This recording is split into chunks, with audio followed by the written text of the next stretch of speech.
Hey folks, and all be all here. Welcome to week 3, and this is going to be a really interesting week for Grand Arena because check who we are matched up with. In our group of 8, we have Mikaias, who's the mod master. Really good player, really nice guy, makes really good videos, and has a modding service, and so really knowledgeable about characters and about each of their functions. Not as many lifetime banners, but that's because he's taken a few seasons off to get titles such as Trapped in Carbonite and Bronzium and Chromium and all of that. But check this out. His best rank achieved is number 21 in Kyber in Division 1, which is a really, really good feat. So a very offense-oriented player, extremely efficient, goes undersized quite a lot. So that's going to be a really good matchup if we get matched up. Doesn't have a GL, no Ray or Kylo. So that's sort of a mismatch, but still not a player to be underestimated. I think he's definitely going to be a really, really interesting match. So I've already reached out to him, and both of us are really hoping to get matched up because that's going to make a really solid video for you guys. So obviously, I'm not matched up with him right now. I'm matched up with a person called Ostotem. I may be matched up with Mikaias in round 2 on Friday or on round 3 on Sunday. Speaking of round 2, be sure to tune in to the Gambit podcast on the Gambit live stream on Friday, which Zareth and Solo Base 15 run. I'm going to be appearing as a guest on that particular live stream and doing my Grand Arena matches live along with the Solo Base as well as Zareth. So that's going to be happening on Friday. So Friday, I think probably around 9 p.m. PST is when they usually go live. But I'll leave a link down to their Twitch channel below so that you can go ahead and follow them and get notifications on when that goes live. So that is something I'm really looking forward to as well because I've done live streams before, maybe once or twice, but this is going to be the first time I'm going to be doing it on somebody else's channel with with a few other folks around. So it's going to be a good, nice collaborative session where we're going to be chatting about strategies, chatting about all sorts of stuff, and doing a Grand Arena at the same time. It'll be great if I get my matchup with Mikaias also happens at the same time as Friday. Then it'll add an extra element of spice to the stream. So make sure you don't miss on Friday the live stream that we guys are going to have. All right. So let's go ahead and take a look at our current opponent. Now, my current opponent, this is going to be a mismatch. My current opponent does have Jedi, does have Rey, but I think he's a very casual player because the roster is pretty incomplete. I mean, if you take a look at some of the choices that my opponent has made, he's got an Gear 7 R2D2 C3PO, but his Grievous is only Gear 3 and modded for critical damage on offense. So looks to be a pretty casual player. I mean, even if I look at some of the other factions over here, Rebels, he's got an R7 Obi-Wan Kenobi, Old Ben, and just a G12 Han and a G11 Chewie without any Zetas. So it's going to be it's a pretty casual roster. And I decided to go defense heavy, at least in my front zone. My opponent did keep their own Rey for offense, I think, and couldn't clear this particular zone. Managed to take out everyone else except for Rey. And up top over here, they did attack my Grievous squad. It's a plain vanilla Grievous squad, but they weren't able to take it down after 5 attempts. So I think as long as I one-shot my opponent, I'm good. I don't think my opponent has anything to take out a single zone of mine. I kept my Jedi Knight Luke over here as well, along with Revan and GMY. And that team I don't think he'll be able to take down. So I think as long as we clear a single zone, we should be fine. So it's a very low pressure, low tension match that we currently have today. So I'm going to treat it like a sandbox mode, do tons of experimenting, and then talk about some topics that I've been wanting to talk about for a while. And that topic is basically going to be the differentiation between speed and turn meter gain. Now, I had put out a video some time back on speed and turn meter gain, but especially these days with the evolution of new characters like Luke and Vader, who rely a lot on turn meter manipulation as well as speed manipulation, I thought it might be a good time for us to just do a quick refresher on that. So I'm going to take a few moments to go through the graphic that I'd created last year, which talked about speed and turn meter manipulation, and then each of the battles that I do today, I'll specifically go over those topics. Okay, so this is the graphic that I'd created last year. The video is from back in September on speed and turn meter, so I'll leave a link down to that below. Feel free to check it out. The link to the graphic is in that video as well. So what I'd done was, obviously a lot of characters over here are outdated, but what I'd done was I'd given a few cases in which there's characters can get additional speed, either a flat speed increase or a percentage speed increase, or get an additional percentage turn meter gain, either from their lead, which is the column towards the left, or if individuals grant it to themselves or to other individuals, I've kept that in a separate column towards the right. And obviously there's a separate thing called bonus turn, which is a little different from turn meter gain and speed increase, where the character in certain cases gets a bonus turn, and that can't be prevented at all except for fear or fracture. So days can't prevent that. So just to quickly briefly give an overview again. Flat speed increase, there are a few characters who gives flat speed increase on their lead, which is pretty straightforward. What you do is you take their speed and speed of all the characters who are affected by that lead and add that flat speed increase, and you get that the new speed that the characters will be operating in. Similarly, for individuals, there's some individuals who get flat speed increase to themselves, like C-3PO gets a plus 20 speed increase, Asajj gets a plus 15 per non-buffed enemy, plus 30 from her own lead. And then Ahsoka gets plus 50s, Vader gets plus 8 per Sith or Empire, and other characters as well. So there's tons of way that flat speed can be increased for characters, and that's pretty easy to calculate. There's another kind of a speed increase which is a percentage speed increase, which happens in the case of for the lead. There are two cases in which it happens. Rex gives a percentage speed increase of 4% per 501st ally, and Newt gives a percentage speed increase of 15% per extortion.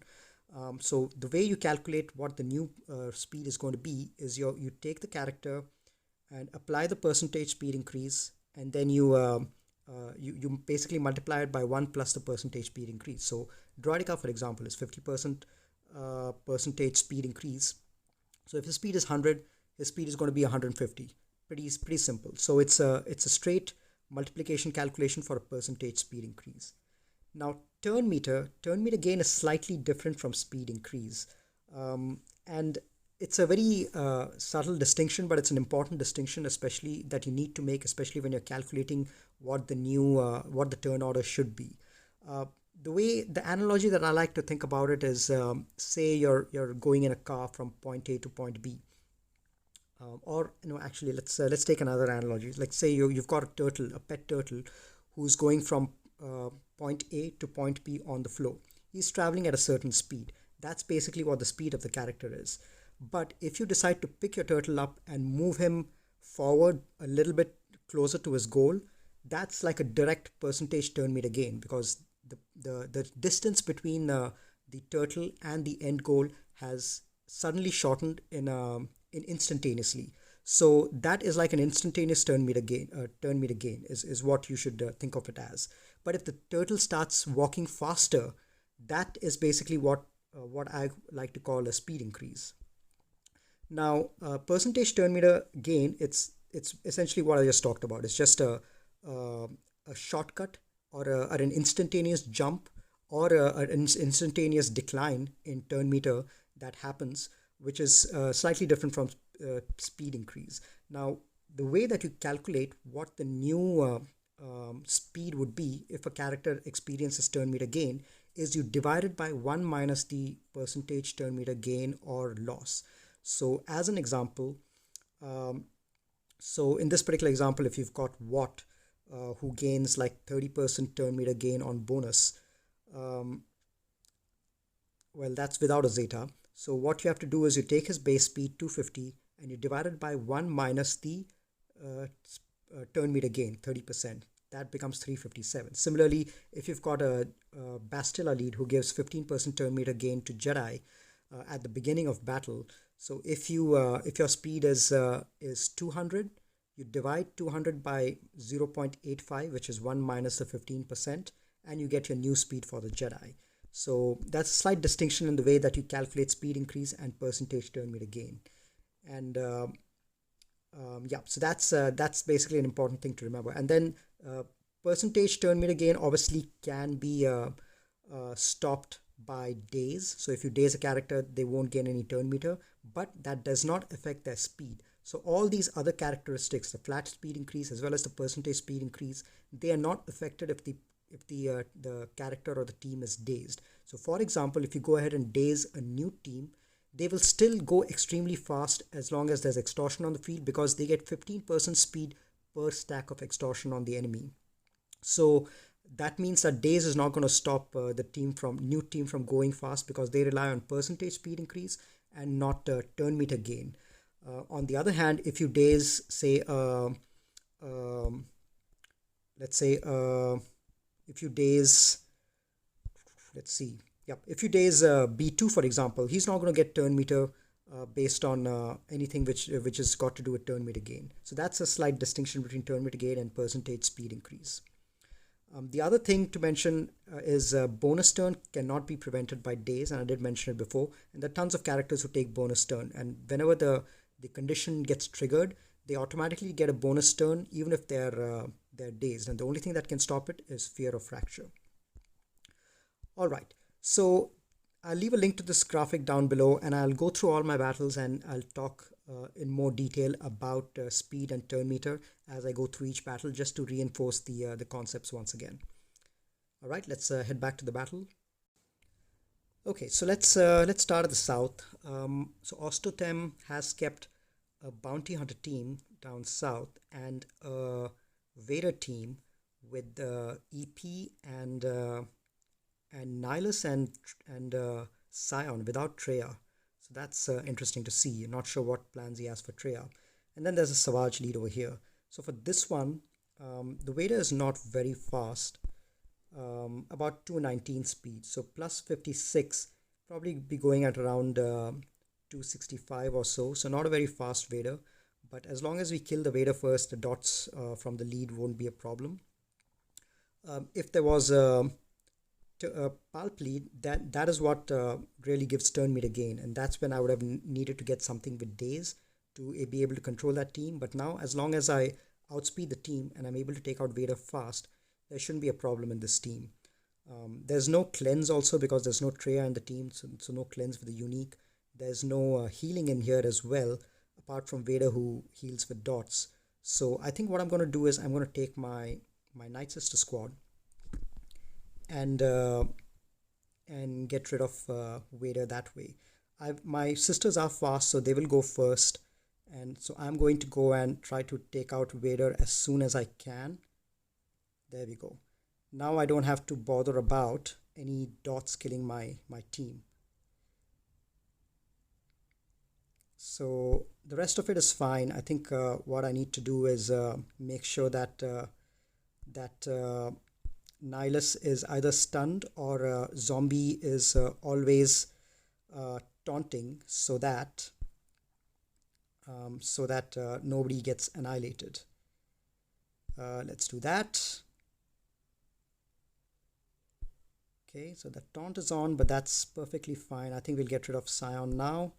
Now, let me get one more stack of Plague on here. There, Scion is gone.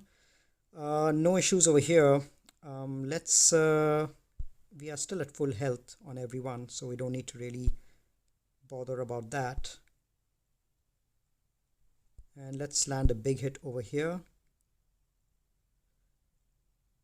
And this should do it. All right.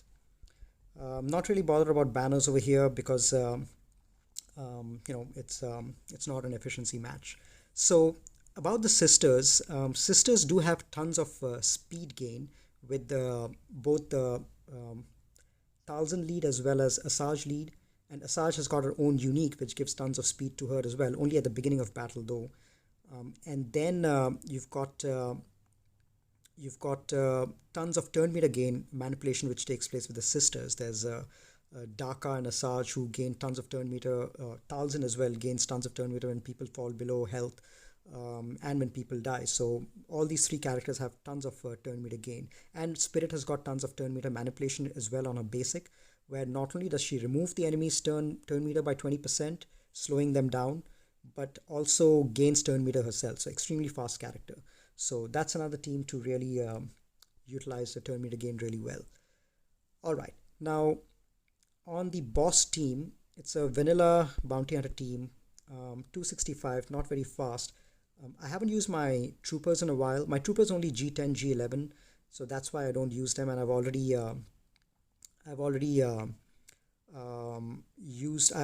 remodded my troopers to basically give the best mods out to other characters, just because I don't use them as often. But I'm going to see if my troopers are still able to get the job done over here. The troopers are, yeah, they are faster than the Bosk, but I don't know if I'll have enough damage to punch through. But anyway, it's going to be sandbox mode. I want to see if my troopers still have the offense needed to take this team down. And troopers obviously have got tons of turn meter manipulation as well. They get a flat speed bump by Stark lead, and they get 10% turn meter whenever they get a buff. And this guy gives tons of buffs to this team. So that's and the unique that this guy has as well gives tons of turn meter, which is actually really really effective. Now, the reason I've been delaying on modding up the troopers is because I think that aura lead bounty hunters are going to be the next troopers, because aura lead bounty hunters, let me actually show you aura. Aura lead actually has got tons of things common with Weir's lead. As a leadership, once they get contract, the bounty hunter allies recover 25% protection and 25% turn meter whenever an enemy is defeated. So if you're able to get a quick kill out with aura lead bounty hunters in the beginning, especially with fast bounty hunters, you will be able to recover tons of protection and tons of turn meter with each enemy killed. So I would rather gear up my bounty hunters, especially with the new ones, Mando and Grief, than spend gear on the troopers. Anyway, so let's go in and see if my troopers are able to get the job done. I might need to do a double shot over here, but as I mentioned, banners are not an issue over here. Let's go after Boba, and let's reduce the cooldown so that boss doesn't taunt. So as you can see over here, they're doing no damage at all. But luckily we might be able to get a quick kill over here. Bosk is going to taunt, and yeah, Bosk is going to taunt, so this probably will not work since we don't have ability block. Yeah, okay, let's just take these guys out, as many of them as we can. Okay, Bosk is still not taunting, which is good. There he goes. So this is going to take a while to get down, but that's fine. We will probably get this down by something else. Cleanup squad probably. Let's actually get a death mark over here and try to see if we can't get boss down soon. No, not bad. So my troopers still have it, especially against weak bounty hunters. They still managed to get the job done. 60 banners there. Okay. So yep, tons of turn meter generation. That's another example of a team with really strong turn meter synergy. But in my personal opinion, bounty hunters have got a really good chance of becoming the next team like Imperial Trooper, where especially with the new characters Grief and Mando, there's tons of protection recovery and a disintegrate, as well as tons of turn meter generation. Let's see what's at the back. Wow, okay, really weak teams over here. Okay, so let's just go up top. So my opponent did keep a really heavy defense up north. Not sure why, because if they had some of these teams, they would have been able to do a better job on offense over here, but no worries. Let's clear this zone, and then we can take some weak teams against the zone down south. What do we want to do first? Okay, so I think against the Padme squad, I'm going to go in with my EP. How fast is the Padme? Let's see. 3 or 4. Pretty fast, but my Vader is going to be faster. And I've got Thrawn in there as well, and Bastilla, and Probe Droid to prevent buffs. Right. So tons of turn meter generation over here. The speed increase is only going to be on Vader with his unique, and because there are tons of Jedi on the opposing team, there's going to be tons of speed that he has. That speed is going to last throughout the battle. Turn meter generation, obviously, with the Palp lead, Thrawn is able to swap turn meter as well. And then Probe Droid, every time that Vader goes, every time that any enemy goes, any ally goes, Probe Droid gains 3% turn meter. So he'll end up becoming pretty fast as well. So let's take this team in and see if it's able to get the job done. Let's see. So since it's Palp lead, I always use Force Crush first because that's like a free turn that you get. Let's do this. Let's start ability blocking everyone. No ability block there. Okay, let's do another Force Crush. Let's get some turn meter for everyone with this. Ooh, Thrawn is gone. Okay, let's fracture everyone. Let's dispel all the buffs. Let's just get rid of Annie.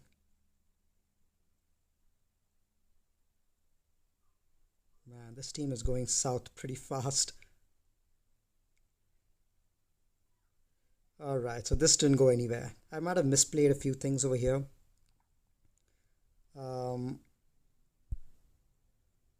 Yeah, I definitely did misplay quite a lot over here. Now, no debuffs are going to land over here. So what I'm going to do is I'm going to just exit out from here because I think I should have probably targeted Annie first, or maybe at least waited for the fracture to go around before dealing a big hit. So this one was a flop. Let me go ahead and get out of here. So let's go ahead and let's see what are the teams we have. We have a gas team. We have a Darth Revan as well. Maybe we go in with our Darth Revan squad. Yeah, let's take in Darth Revan and see if you can't get them down. Okay, let's do that.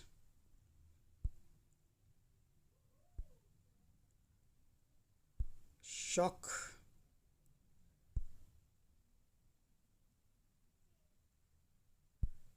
And this is going to take a while.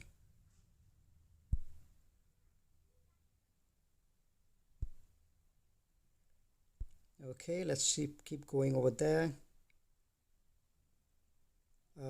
All right, let's do this.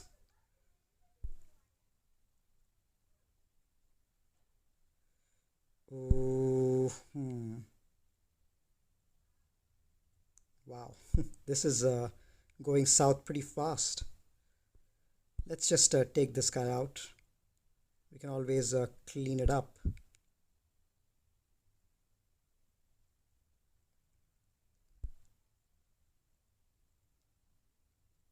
All right, I need you to do a big, there we go, a big pull from here. Yeah, Padme is always a very decent squad for especially against Darth Revan. And my Darth Revan, I haven't really geared them up. None of them are relicked up, which is why I typically don't keep them on defense. Keep them on defense and not on offense. Wow. Okay, let's keep going over here. Malik should be able to solo these guys.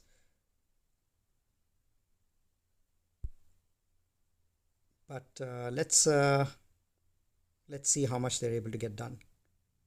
Because there's no Anakin over here.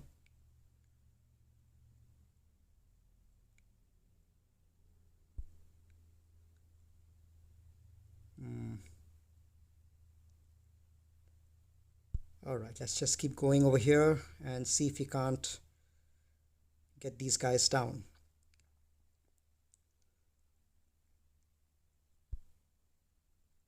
Good thing is at least there's no Annie for healing immunity.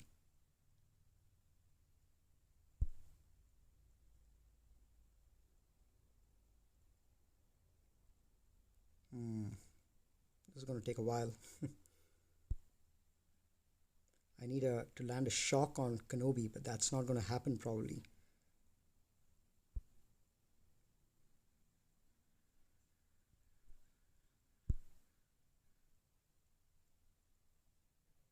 Okay, let's keep going.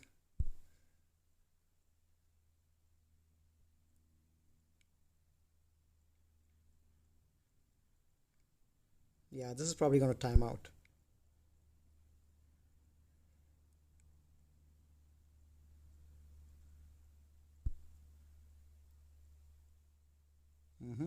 Okay, so we'll have to use something else to clean this up. Let's do this.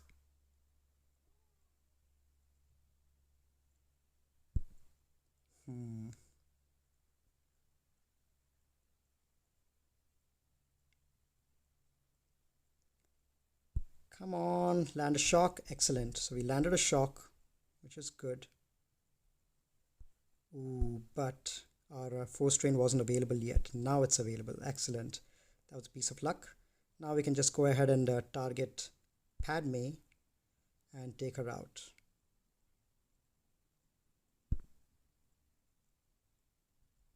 Yeah, now I think it should be okay.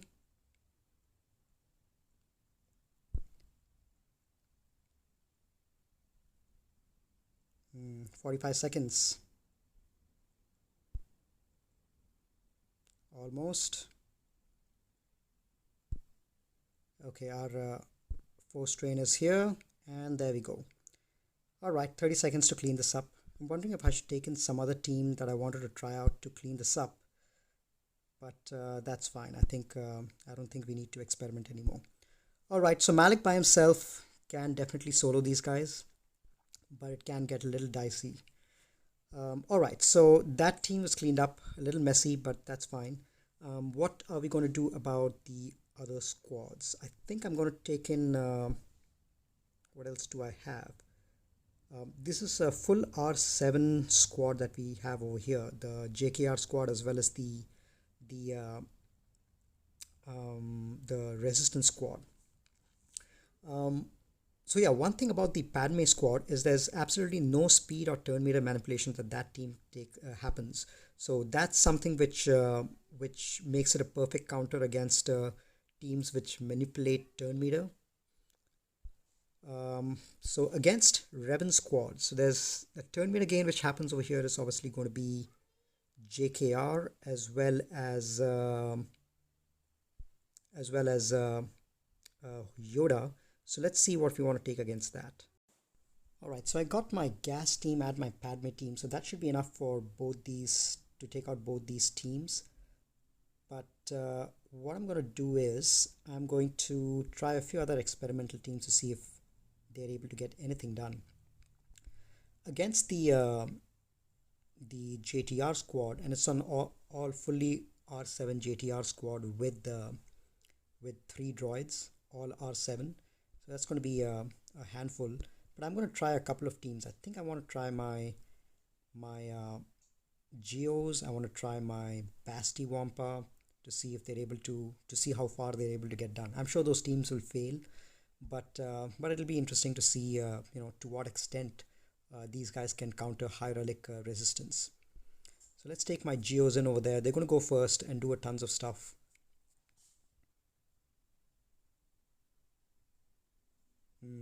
Okay. Let's see what we're able to get done. Wow, tons of turns. Oh, and my soldier is gone, and this other one is gone as well. Excellent. So there we go. So this team basically can be a good counter to Geos, especially if you've got a fast enough Ray. And there's obviously a speed bump that they get due to the three droids being there. This team actually is especially with C3PO in there, this team is a really good counter towards Geos. You won't even basically let them take a single turn. And this was the AI playing it. If you have the player playing it, you can target certain Geos more effectively and get them down easily. Now, speaking of turn meter, the way that one important thing to remember is the way that you calculate the unique with the BB-8 is the way that you calculate how fast these guys go is you take the number of droids. You get 8% turn meter for each droid. So in this case, there are 3 droids. So that's going to be 24% turn meter. So that means 1 minus 24% is going to be 0.76. So you take each droid, divide their speed by 0.76, and that's going to be your new effective speed for the presence of BB-8. So that's effectively how you do it, and that applies only at the beginning of the turn, not for the rest of the battle. But because this team has gained so much turn meter due to the exposed synergy from Rey, that these guys will end up taking tons of turn, like you just saw. So definitely a very strong team to take in if you want to use it against high relic Geos. And I think you wouldn't even need to waste any other meta character except for C3PO. I think he's the main character who's used across multiple teams. But all right, so let's go ahead and I'm going to experiment one more thing before I take in my Padme squad. I'm going to go in with this squad and see if these guys are able to get anything done. Let's see, who all do I have here? What separatists do I have? Maybe I should take in some separatists. Only Django. Now I'm going to use Django for a potential bounty hunter team. But I think I'll just go in with these guys. There's no tank, unfortunately, but maybe I should. Let me see which tanks are in there.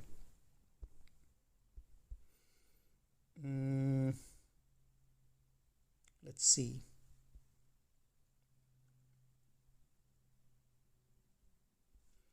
Maybe. You know what? Maybe I'll use this team. I'll use bounty hunters. Those guys. That'll give Bosk a permanent taunting tech. And then maybe I should use Django lead for the additional for the no turn meter gain on burning, because once a person is burning, there's no turn meter gain that the Rey team will have, so that's great. And then boss will anyway have taunt always. And then maybe I take in my Wampa.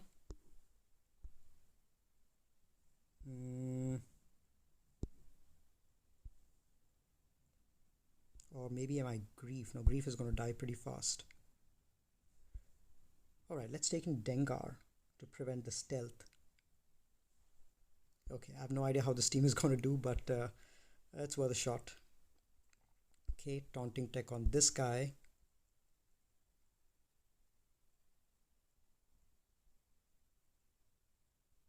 Okay, now we need to. Oh wow, he was taken out fast. Let's give the weapons tech to this guy, and everyone has got foresight. Okay, let's just do some burning then.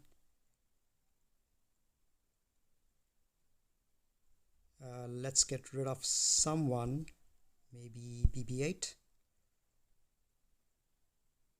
Wow, this team is really good. Yeah, all three droids I think is a pretty tough combo.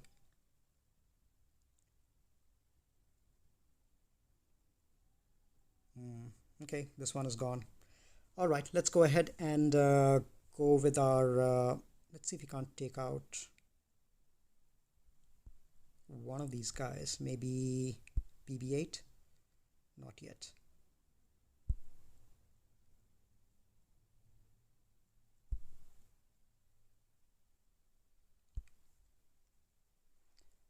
All right, let's just go on with our Padme squad, and that I think should get the job done.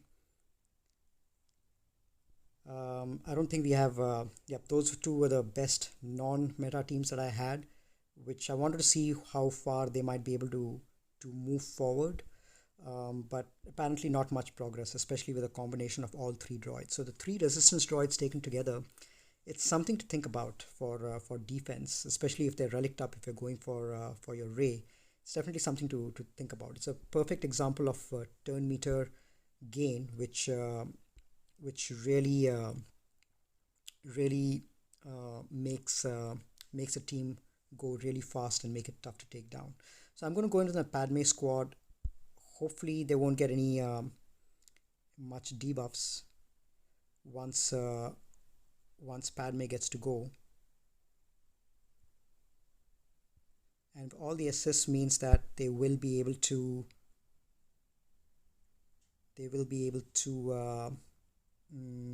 regain protection, which means that they will definitely be survivable.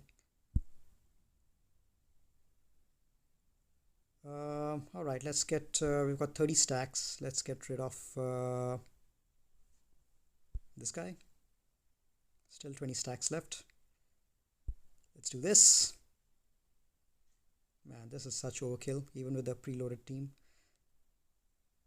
We've got 20 stacks over here. Let's get rid of this guy. This can't be evaded, the basic, so let's get rid of her. This can't be evaded as well. And let's get rid of him. Okay. All right, so a little bit of experimentation. I'm not sure what it taught us, apart from the fact that this team can't be taken out by a non-meta team. Well, I think there's the weakness of this team is there's no healing. So if you go in with your Night Sisters, and I'm leaning more towards keeping Night Sisters on offense these days. If you go in with your Night Sisters, that I think would be somewhat of a relative cheap counter to that team, because Night Sisters are not bothered by death as long as the only healing over here is Finn. But even if these guys get a few kills off, Night Sisters can always come back from the dead to inflict plague. And the fact that plague spreads so fast, that's going to be a detriment to the fast resistance squad. All right, only one team left, JTR, the JKR team. And I don't think I have anything else for it except for gas. I do have my Treya that maybe I can experiment with.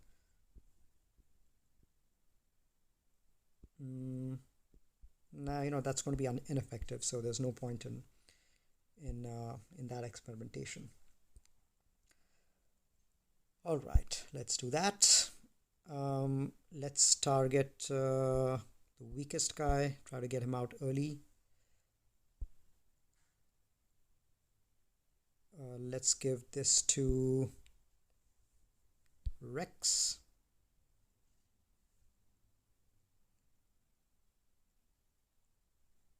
And let's do this and apply armor shred. Okay, that's a favorable outcome. They're targeting 5s, so that's not going to do anything much for them. And there's no revive, so that's a hard counter to Jolie, so we don't really have to bother about Jolie at all.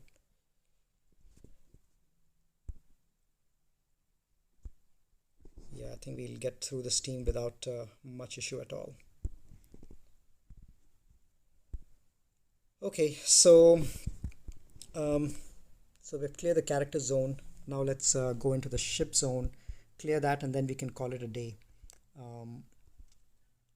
And then we can, yep. So let's go ahead, see what ships are available for us to take out. I don't think my opponent has Malevolence, which means they must have kept their Grievous squad on offense, their General Kenobi on offense.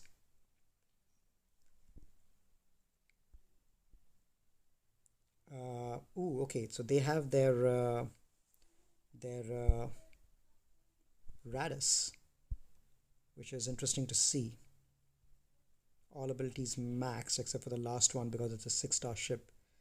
All right, let's take in our Grievous against the Radis. Now, Radis is actually going to be a hard counter against the Grievous, just because the Malevolent squad. Malevolent squad usually relies on tons of debuffs, buzz droids, all of that, and Radis has got tons of healing, so they will basically nullify a lot of the benefits of Grievous' squad. But let's take it and see how much we struggle against that squad. There's going to be tons of healing, tons of assists, all of that stuff, but I think we should be okay. This can't be resisted, but it can be evaded, so we'll hold on to that for now. These guys will hit really hard, especially since all the pilots are R7. See, all that foresight also prevents me from really going all out on buzz droids. So let me just clear these target locks and then start spreading buzz droids around. But let's see how frequently the Radis is able to cleanse those buzz droids. Okay, that wasn't much of an issue. Let's get rid of this ship.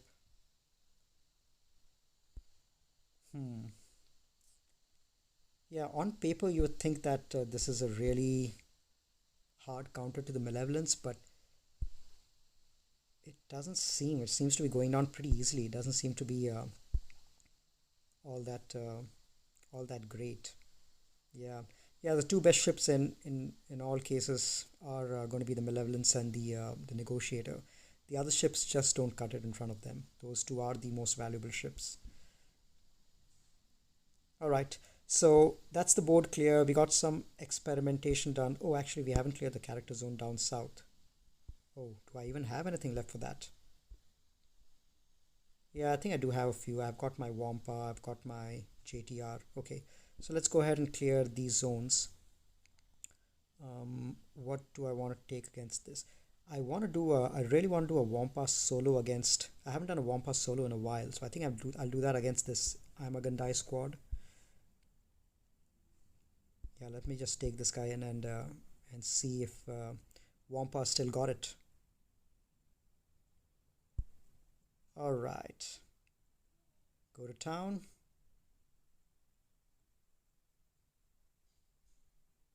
There we go. Simple enough. Okay, so 63 banners there. Yeah, I hadn't done that in a while. And then against the no Zetas on the Karth team. What do we want to take against that? We've got tons still left in offense, even after all that experimentation. Maybe I'll go in with my Rebel squad. I want to see if my newly relict Rolo can do any good. Nah, she's not going to be able to do anything much because these guys are going to be applying too many dots and they're going to be assisting quite a lot. Yeah. What else can I use to control these guys?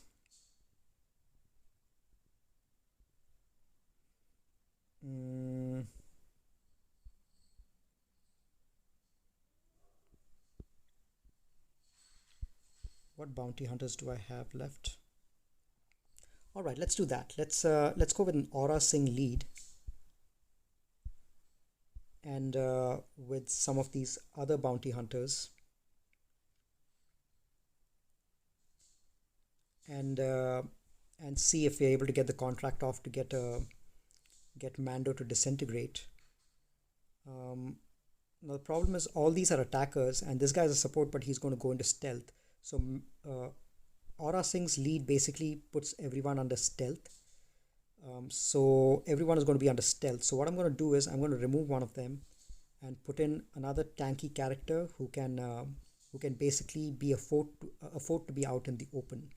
And I think that guy is going to be Kylo Ren. Kylo Ren is unaffected by dots, so all of that stuff will not matter to him, and he can recover plenty of protection, apply healing immunity, which will be great, and he can tank it out because he gets stacking defense. So he'll be out in the open, everyone else will be under stealth, and hopefully Aura Singh's lead will make sure that Mando gets his ability fast, his disintegrate ability, and we can snipe some fools. Okay, let's take this in and see how effective it is. It's going to be a fun team. So the first thing I'm going to do is if she's stealthed, she gets a bonus turn already. So this is an example of another bonus turn, which means that even if she's dazed, this bonus turn is going to happen. Let's do that, and then her basic is great because it stuns. So I'm going to stun the fastest character over here, which is probably going to be Karth, and then I'm going to call everyone to assist, which is going to be this middle ability, because what happens is when they attack out of turn, or when a buffed bounty hunter attacks, then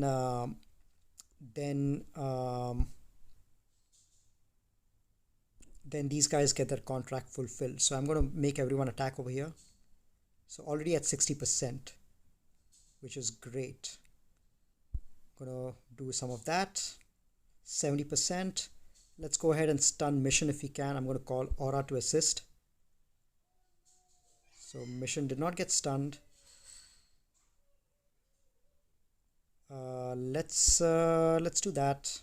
But let's actually try to stun her. She dodged it. Okay, let's dispel debuffs there. And we've got a contract. Excellent. So that didn't take much time. Who should we annihilate? Let's get rid of Zalbar. His taunt is problematic. All right. Let's start doing some damage. Another great thing with the Zam is that she gains tons of turn meter whenever she does her basic and pops a thermal. 20% turn meter for each scoundrel ally. So unfortunately, Kylo is not a scoundrel, so she's not going to get 100% turn meter.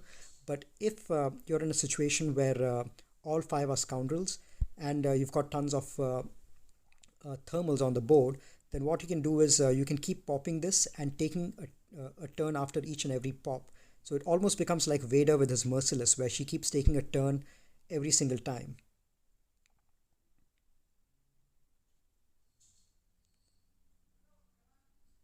Alright, let's go ahead and stun this guy. Let's keep going after him. Let's land a big hit and recover some protection. Let's keep going after Mission. Stun her. Excellent. Let's stun over here. Got time to annihilate someone. Let's just annihilate Juhani. Alright, so you can see over here the bounty hunters, with every hit they recover 25% protection and tons of turn meter as well. So watch over here. Almost all of them are at Zam is at 0% turn meter, and Mando is at about less than 50% protection. So once I kill Mission over here, see, Mando's recovered protection, and there's a little bit of turn meter gain that Zam has. So these guys almost act like how bounty hunters act. in terms of protection and turn meter gain. And now see, Mando is almost at full protection. And with this, we end with 59 banners. So again, Aura lead, great team for recovering, ending with full health and full protection. This was a weak team on defense, but my team also was very weak on offense because all these characters were mostly G10, G11, so not really geared up. But a team like this, Aura lead with one tank out in the open, either Bosk out in the open or a non-bounty hunter like Kylo Ren, masked version, or Nest, somebody like that out in the open can make a pretty decent team. All right, so this round is done. We've won, and I don't think my opponent is going to be going any further. So I will keep you guys posted on my status for the next one, whether I get to face Mikhails or not in the next round. But feel free to check out the link for the Gambit podcast where I'll be appearing on Friday.